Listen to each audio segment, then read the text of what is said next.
Yes. हाँ, ये पूछना था कि जैसे कोई किसी के साथ बुरा कर रहा है व्यवहार, लेट्स से गुस्सा कर रहा है बहुत, वो गुस्से का नेचर है उसका, वो गुस्सा ही करता रहता है, दूसरी आत्मा को दबाता रहता है, तो उसका कर्म बन रहा है ना, गलत कर्म बन रहा है, तो उसकी फिर उसको सजा मिलती है, रिटर्न में फिर उसको भी वही मिलता है जो उसने दिया है। मेरा क्वेश्चन ये है कि जब वो सोल किसी को दुख दे रही है, तो हाथ के हाथ भी तो उसको दुख मिल रहा है। गुस्सा करना उसकी हेल्थ के ऊपर अफेक्ट कर रहा है, उसके माइंड के ऊपर अफेक्ट कर रहा है, वो एक तरह से दहशत में आ जाता है, तो ये अपने आप में सजा है। तो क्या फिर इसके बाद लॉ ऑफ कर्मा की क्या जरूरत है? मतलब मैं नहीं समझी, लॉ ऑफ कर्मा की क्या जरूरत है मतलब? माना उसको फिर उसका रिटर्न मिलेगा, बैकफायर मिलेगा। बैकफायर तो अभी क्या भी मिल गया उसको, हाँ, तो ये क्या अपने आप में कोई सजा करे तो नहीं है? वही पे। वहीं पर सेटल नहीं हो गया अकाउंट? यस, हो हम्म। रहा है ना। तो हम्म। हम बहुत बार बहुत सारी चीजों का वहीं पे सेटल हो भी रहा है। हाँ, हम्म। कभी कभी हम जब नहीं सेटल हो करते, हम्म। भाग जाते हैं सिचुएशन से, तो वो हाँ पोस्टपोन होते हैं आगे के लिए। तो मतलब वो किसी ने गुस्सा आगे किया के तो लिए। उसको वापस रिटर्न में वो नहीं मिलेगा, क्योंकि उसने करके भुगत भी लिया। तो रिटर्न में अभी एक एग्जांपल आप देंगे मुझे, नहीं, क्योंकि मैं समझ ही नहीं पाई आपका क्वेश्चन। ऐसा कोई एग्जाम्पल मतलब है जो भी एक हस्बैंड एंड नहीं। वाइफ है, हस्बैंड एंड एक वाइफ है, हस्बैंड एंड हाँ। वाइफ है, हाँ, और ठीक हस्बैंड है। अपनी वाइफ को हस्बैंड गुस्सा जो है करता बहुत रहता है। डोमिनेटिंग एंड डिक्टेटरशिप है।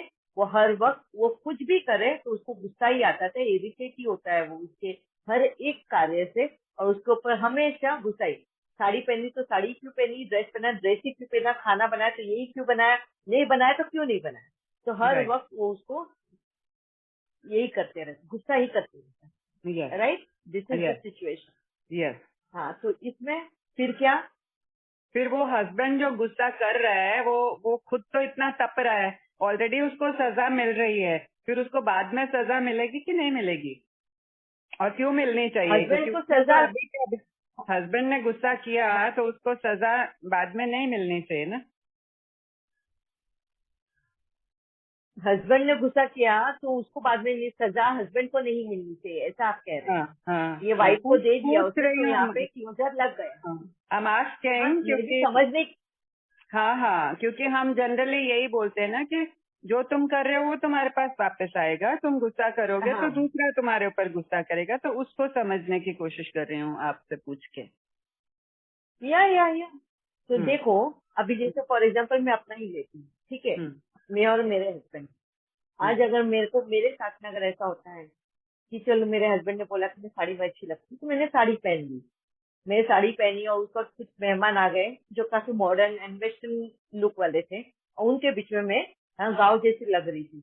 मेरे हस्बैंड को ऑब्जेक्शन हो गया, भाई तूने साड़ी क्यों पहनी, अच्छे कपड़े अच्छे हैं वो पहनने चाहिए। तो हम्म। मैं कंफ्यूज हो गई, मेरे हस्बैंड को तो साड़ी पसंद है और मैं ड्रेस पहनी। अब मैं ड्रेस पहन कर आई और वहां पे उनके परिवार वाले आ गए हैं, तो कहीं ना कहीं वो मैच नहीं हो रहा था, जो उनके जो ऑर्डर्स थे जो उनको पसंद था। तो वो मैं सिचुएशन के हिसाब से समझ नहीं पा रही थी कब क्या पहनना है, ठीक है। अब उनके परिवार के मेंबर्स आए तब मैंने साड़ी पहननी चाहिए थी, तो मैंने उस वक्त ड्रेस पहन लिया। फिर वो गुस्सा हो गया मेरा हस्बैंड, भाई तेरे को तो पता है ना कि मेरे को साड़ी पसंद है, तो तू ड्रेस क्यों पहन कर। अब यहाँ पर वाइफ को ये बात नहीं समझ रही है कि मैं साड़ी पहनूं या ड्रेस पहनूं, इस इंसान को क्या पसंद है, ठीक है। अगर ऐसे वक्त में मेरे को ये कंफ्यूजन है और ये हस्बैंड जब देखो तब गुस्सा हो रहा है, तो इसका मतलब कि क्या मेरा कर्म खत्म हुआ या उस इंसान का कर्म बढ़ गया? Is that your question? No, no, no, not exactly. वो तो जो जो चिढ़ मेरा रहा जो है ना, सिचुएशन था। उसकी वाइफ ने उसकी बात नहीं सुनी, वो उसकी वजह से चिढ़ रहा है ना। वाइफ का तो कर्म बन ही नहीं रहा इसमें। तो नहीं, हस्बैंड जो है वो चिढ़ रहा है, तो जब वो चिढ़ रहा है तो उस टाइम वो सजा ही तो मिल रही है उसको, पनिशमेंट वही तो है ना, हाथ के मैं हाथ यही उसको। पूछ रही हूँ किसको मिल रही है, किसको सजा मिल रही है, वाइफ को मिल रही है या हस्बैंड को मिल रही है? हस्बैंड को मिल रही है। हस्बैंड गुस्सा हो रहा है तो हस्बैंड को सजा कैसे मिल रही है? क्योंकि वो गुस्से में तप रहा है तो अपने आप को दुखी कर रहा है ना। गुस्से में तप रहा है तो अपने आप को वो दुखी नहीं कर रहा, उल्टा वो तो दुख निकाल रहा है ना। वो तो जी इरिटेट हो रहा है, वो दीदी, गुस्सा हो रहा है। साइंस सामने साइंस वाला अगर नहीं, जी जी बोलिए। अगर सामने वाला, अभी समझो हस्बैंड अगर गुस्सा हो रहा है मेरे पे, उसने तो हम्म उसकी इच्छा बता दी, भले वो प्यार से बताए या भले वो चिल्लाकर बताए, उसने मुझे बता दिया कि भाई तुझे साड़ी पहननी चाहिए, सुनिए, और वो तो बस उसने ये कर लिया, खत्म कर दिया, उधर उसने तो फुल स्टॉप लगा दिया। मगर हम्म यहाँ पर मैं मेरे को तकलीफ हो रही है कि मैं हम्म अगर ड्रेस पहनूं तो भी वो गुस्सा होता है, मैं अगर साड़ी पहनूं हम्म तो भी वो गुस्सा होता है। मेरी गलती है कहाँ? मैं यहाँ पे मनन चिंतन ज्यादा कर रही हूँ उन सिचुएशन को, मैं हम्म उसको नेगेटिव समझ रही हूँ मेरे हस्बैंड को। वे हम्म। हस्बैंड का तो कोई है ही नहीं तकलीफ, उसने तो उसकी बात बता दी, वो तो अपने काम में लग गया, वो नहीं नहीं, परेशान नहीं काम हो रहा में है, नहीं परेशान लग वाइफ गया है। वो काम में नहीं लग गया, वो गुस्सा करता है, वो बात बात में गुस्सा करता है। तो हम सिर्फ हाँ, हस्बैंड की बात बात बात कर में। रहे हैं, अभी वाइफ की बात नहीं कर रहे हैं, सिर्फ हस्बैंड की बात कर हाँ, रहे तो हैं वो। हस्बैंड को भी गुस्सा हम्म करने से, हम्म गुस्सा करने से, देखो क्रोध और गुस्सा दोनों में फर्क है, मैं पहले ही बताया। And so I am hmm hearing from you that I am again confuse. गुस्सा अगर कर रहा है तो गुस्से हम्म। से किसी की तबीयत खराब नहीं होती। नहीं, क्रोध क्रोध अगर नहीं कर रहा है, है, बहुत गुस्सा नहीं, आई मीन विकार, वो जो विकार है वो विकारी वृत्ति यूज क्रोध, कर रहा है। हाँ। हाँ, अगर क्रोधित है, हम्म हाँ, तो वो फिर अपने आप में उसको वो अगर नेगेटिव लेगा अपने वाइफ को, कि वो अगर उसके ऊपर ही वो अपने से सोचते रहेगा कि ये मेरे को तकलीफ देने के लिए आई है, वो उसके बारे में ही सोचते रहेगा। हस्बैंड जो हम्म है अगर हम्म उसके बारे में ही सोचते रहेगा और वो नेगेटिविटी पकड़ के रखेगा हम्म तो उसको तकलीफ होगी। अगर वो नेगेटिविटी नहीं पकड़ेगा, मैं अपनी वाइफ की ना समझी पर कि वो मेरे को समझती नहीं, मैं उसको कब ड्रेस पहन बोल रही हूँ, कब उसको ये खाना बनाने बोलता हूँ, कब नहीं बोलता हूँ, तो उसने समझना चाहिए। वो तो बोल के हट गया, उसको शांति। हम्म मगर अगर हस्बैंड उसी बात को लेकर बार बार सोचते रहेगा तो उसकी वाइफ अच्छी नहीं है, उसको बड़ा, उसका नसीब भी खोटा है, उसका ये है, जब वो अपने आप को वो तकलीफ दे रहा है तो 100% उसके बैकफायर हो रहा उसी टाइम हाथ के हाथ बैकफायर हो रहा है ना। हाँ, दैट्स व्हाट है। Is my question. या मगर इसके हम्म साथ में उसने क्रिएट भी तो कर लिया है ना, हम्म। एक तरफ सेटल कर भी रहा है और एक दूसरी तरफ, सोल इन्वॉल्व हो गई। यस, एक तरफ क्रिएट भी हो रहा है उसका कर्मा। हम्म क्रिएट उसके फ्यूचर के लिए हो रहा है, क्योंकि वो इतना सोच रहा है फ्यूचर के लिए तो उसका इफेक्ट उसके भविष्य पे पड़ रहा है। तो ही creating hmm. Got okay. It. या बिकॉज वो प्रेजेंट में फ्यूचर खराब कर रहा है पास्ट अपना। वाला, हम्म हाँ, हम्म पास्ट का तो भुगत ही रहा है वो, हाँ? क्योंकि उसको नेचर, जिस तरह अपनी की उसकी नेचर वाइफ की चाहिए वजह थी। से, पुराने संस्कार की यस, वजह से ही भुगत रहा है, आगे भी भुगतेगा, यस, क्योंकि अभी तो उसको सजा जो मिली है उसकी हेल्थ पे, लेट्स से एक ही एग्जांपल लें, वो अगर हम पास्ट पे। हेल्थ पे अफेक्ट हो रहा है तो वो कंटिन्यू होगा। यस, ठीक है। ठीक है। क्योंकि उसको जो कूदने की आदत है, जो हम्म अपने अंदर ही अंदर है ना, हम्म सामने वाले को कोसने की आदत है, ब्लेम करने की आदत है। ये ब्लेम करना, कोसना, उनको कर्ज करना, ये क्या है? क्रोध के हम्म ही, हाँ, हम्म। दोत्रे पोत्रे बाबा जो बोलते हैं ना, सपोले क्या बोलते हैं उसको, पोते, बच्चे, हाँ हाँ। यस। है ना, तो वो क्रोध के बच्चे हैं ये सब। हम्म। और इसी वजह से वो क्रिएट होते जाते हैं इसकी वजह यस, वेरी क्लियर। अभी जैसे हम से। पहले भी इस तरह से शेयर मगर किए जब हैं गुस्सा कि होता है कोई इंसान, इंसान जब गुस्सा होता है तो गुस्सा पल भर के लिए होता है, वो तो वो भूल भी जाता है। पर जिसने सही ढंग से उसको अगर लिया नहीं तो वो उस गुस्से को क्रोध में बदलता है। जैसे अगर हम्म समझो, मैंने अगर अपने हस्बैंड को उसके गुस्से को अगर समझा नहीं कि वो कब मुझे ड्रेस पहनने बोलता है, कब मुझे साड़ी पहनने बोलता है, कब क्या खाना बनाने बोलता है, अगर उसकी बातों को मैं समझ के ना लूं, हाँ, और उसके गुस्से को मैं क्रोध में बदल लूं अपने अंदर, हाँ, तो मैं यहाँ हम्म पर क्रिएट कर रही हूँ, एक तरह सेटल भी कर रही हूँ, क्योंकि इस तरह का मेरे को हस्बैंड मिला जो अपनी क्लैरिटी ही नहीं देता मुझे। तो ये मेरा ही हम्म भाग्य है, मैंने ही ऐसे हस्बैंड मैंने चुना है अपने जीवन में, मेरे कर्मों की वजह से। मगर यहाँ पर अगर मैं वापिस से उसको समझू नहीं तो मैं इस गुस्से को क्रोध में बदल रही हूँ। अब मैं यहाँ पे कूद रही हूँ, हाँ, कि मेरा नसीब ही खराब है, एक पता नहीं कैसा मेरा हस्बैंड मिला, नाउ उसको ब्लेम कर रही हूँ। तो now I am creating also and settling also. Yes, clear, okay, very clear. क्योंकि विकर्म विनाश यानी ही विकार विनाश, तो विकार विनाश नहीं हुआ तो विकर्म बढ़ते ही जाएंगे। Very clear, thank you. Yes. अच्छा, अभी जो हमारा डिस्कशन चल रहा है, हाँ, कर्जों का, रिश्तों का कर्जा, ये पार्ट भी, उसमें भी आप ज्वाइन कर सकते हो।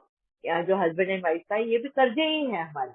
हस्बैंड एंड वाइफ के रूप में भी जब हम आते हैं तो कर्जे के रूप में ही, हाँ, आते हैं, अगर विकारों की वजह से जुड़े हो। यस विक्रांत भाई। मम्मी एक मिनट।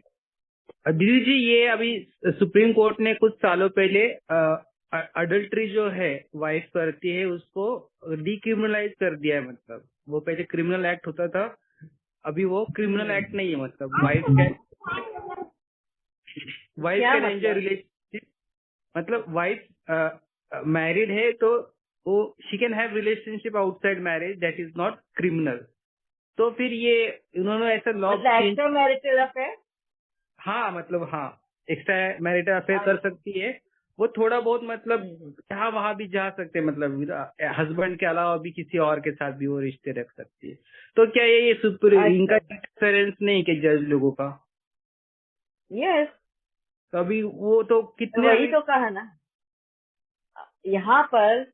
इसके लिए तो बाबा बोलता है ना कि कोर्ट में अगर ये जजमेंट पास किया गया है, समझो ये वाला, हाँ, वो इसलिए क्योंकि आज की सिचुएशंस को देखकर कोर्ट ने मान्यता दी है।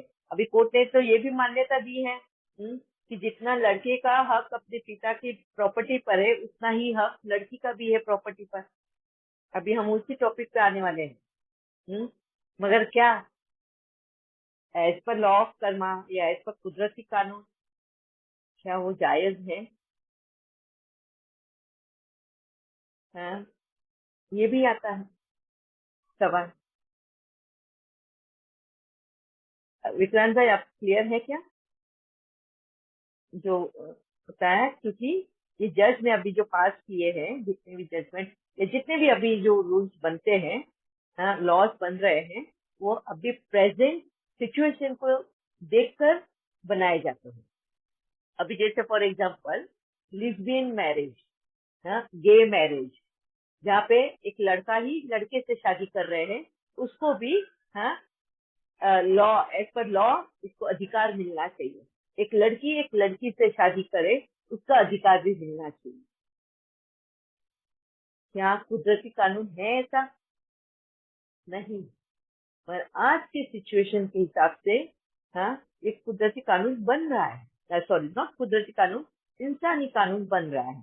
अगर अमेरिका में देखो तो ये लॉ बन चुका है, वहाँ पे अग्री कर चुके हैं कि एक लड़की से शादी कर सकती है, एक लड़का एक लड़की से शादी कर सकते हैं।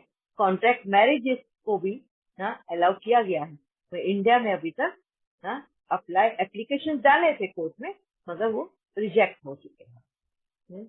अब बोलो, क्या ये कुदरत के खिलाफ नहीं जाएंगे अगर लड़की ही लड़की से शादी करे या लड़का ही लड़के से शादी करे? ये क्यों हो रहा है? ये भी एक वापस एक पॉइंट है दूसरा। ये है कर्जे।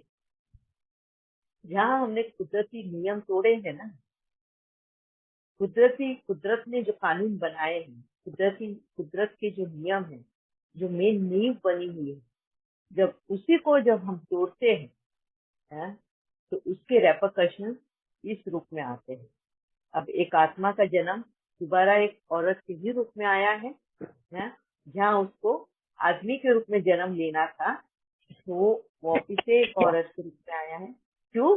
क्योंकि दूसरे भी उसके कर्मान का हिसाब किताब औरों के साथ में दूसरे हैं बने हुए हैं, और सिर्फ ये एक हिसाब किताब बाकी था किसी के साथ में, वो भी लड़की के रूप में, ये भी लड़की के रूप में। अब उनको ये वाला हिसाब किताब लड़की के रूप में ही खत्म करना है, या दोनों को लड़की के रूप में ही खत्म करना है। और बाकी के जो हिसाब किताब है उनको उसी जेंडर में करने का। समझ में आ रहा है कि किस तरह के कर्जे हमको चुकाने हैं? कुदरत तो अपना कर्जा चुका के ही रहेगा, अपने को तो बैलेंस शीट टैली करवा कर ही छोड़ेगा। तो तुम किस तरह से करना है करो। हाँ, ये इस हद तक अभी पहुंच चुका है हमारा हिसाब किताब, हमारा कर्जा और सेविंग इस हिसाब तक पहुंच चुका है कि आज कोई भी कायदा कानून बचा ही नहीं, कोई मर्यादा ही बची ही नहीं। आज अगर आप देखेंगे, बीच में एक न्यूज आई थी कि एक मतलब बच्चे ने कुछ 20 साल का बच्चा होगा, उसने अपनी नानी से शादी करी। किससे? नानी से। क्यों? क्योंकि नानी की देखभाल करने के लिए कोई भी नहीं था एंड वो बहुत बीमार रहती थी, तो उसकी पूरी ही सभी देखभाल करनी पड़ती थी। और पोते को पोता नहीं, दोहिता बोलेंगे ना, नानी का बेटी का बेटा, तो उसको पूरा केयर करना पड़ता था। उस बेटे को भी माँ नहीं थी, बाप नहीं थे, वो भी गुजर चुके थे, ये भी अकेला था, नानी भी अकेली थी, और ये पूरा केयर करता था नानी का, नहाने से लेके सब कुछ करना पड़ता था। और ये वजह हो गया था कि उसको नानी से शादी करनी। सुना है दीदी बहुत बार। शादी हाँ क्यों जी, करनी पड़ी? अगर वो एज अ ग्रैंडसन भी तो टेक केयर कर सकता था ना, शादी करने की क्या जरूरत थी? तो यही तो नियम तोड़ा ना। हम्म। अभी वो क्यों करनी पड़ी वो उसी को पता है, क्यों गांव वालों ने सहमति दी उसको शादी की। न्यूज में ही आया, वो लड़के को भी बताया, वो नानी को भी बताया, दोनों को शादी करते हुए भी न्यूज में आया हुआ है। जी सर, ये कर्जे हैं, कौन से रूप में तुम सेटल करने वाले हो पता ही नहीं है। क्या कभी सुना है बाप ही बेटी से शादी कर रहा है?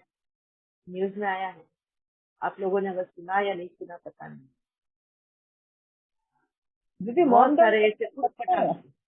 हाँ दीदी, हाँ जी, मोमडन लोग जो होते हैं मुसलमान लोग, तो वो तो ऐसे कर और लेते हैं ना। सॉरी प्लीज राजीव बहन नाम मत लेना ऐसे, ये गलत है।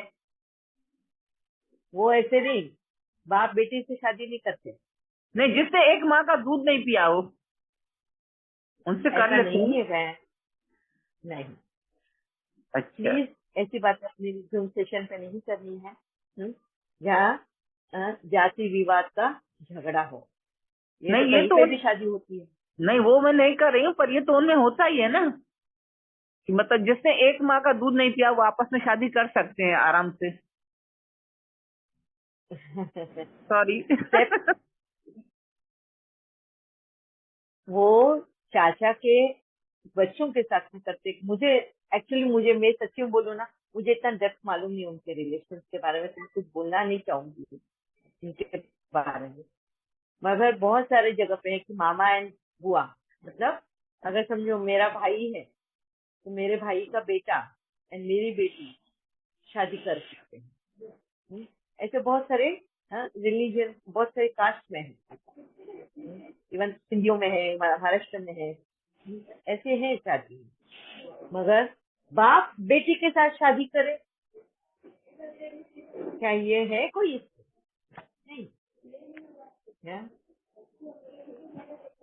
ऐसी जब मर्यादा टूट जाती है तो तुम इस तरह की मर्यादा में आ जाते हो, इस तरह की सिचुएशन में आ जाते हो, तुमको कर्जा तो चुकता करना ही करना है। अब इतने डिफिकल्ट सिचुएशन में आकर तुमको कर्जा चुकता करना है, जहाँ तुम्हारी खींची तो हो रही है पूरी समाज में, तुम्हें रहने लायक नहीं मिल रहा है समाज में, वो कोई आदर, वो कोई रिस्पेक्ट नहीं मिल रहा है तुम्हें। किस तरह का कर्जा तुम चुकता कर रहे हो, है कि इस हद तक आना पड़ रहा है। एक पिता को ही अपनी बेटी से शादी करनी पड़ती है, एक नानी को अपने ही पोते से शादी करनी पड़ती है। ये है कर्जे। जब तुम कर्जदार बनते हो तो कितने रूप में तुमको, किस हद तक जाके तुमको कर्जा चुकाना पड़ेगा, ये बोल नहीं सकते। इसके लिए बाबा बोलता है ना, कर्जदार मत बनो, हाँ?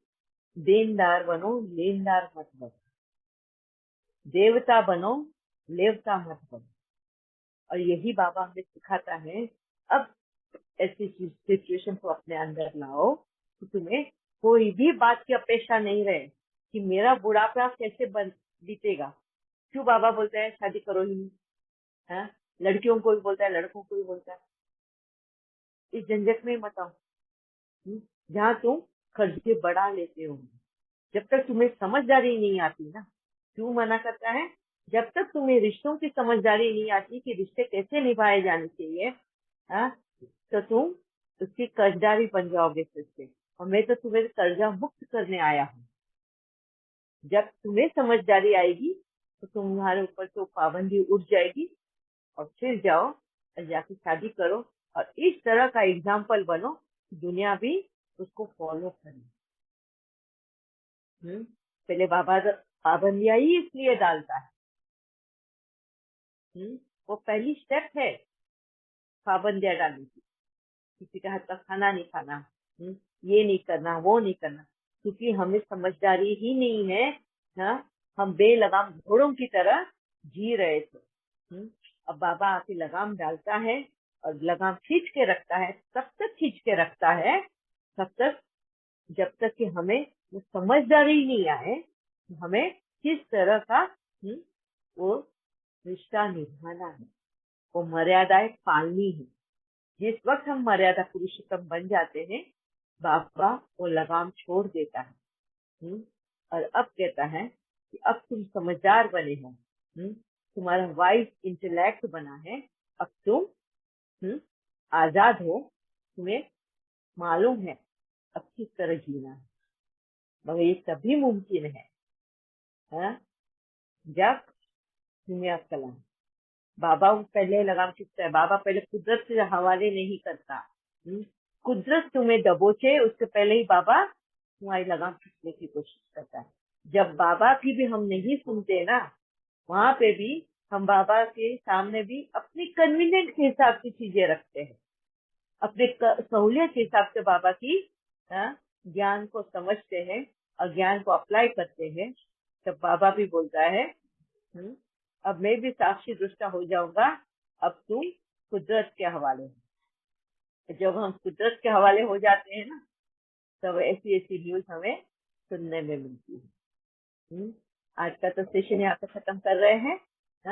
कल और भी पॉइंट्स आएंगे, आप भी और भी क्वेश्चंस लेकर आओ, जो भी मन में आपके होंगे, कुछ भी होगा बिंदास आप पूछना, यहाँ पे हम डिस्कस करेंगे। सही या गलत साबित नहीं करेंगे। सच्चाई क्या है मर्यादाएं, इसको फॉलो करेंगे। ठीक है, किसी को कुछ पूछना है, 5 मिनट वक्त देते हैं। अगर आपको पूछना हो या कुछ भी आपको शेयरिंग करना हो तो प्लीज करिए।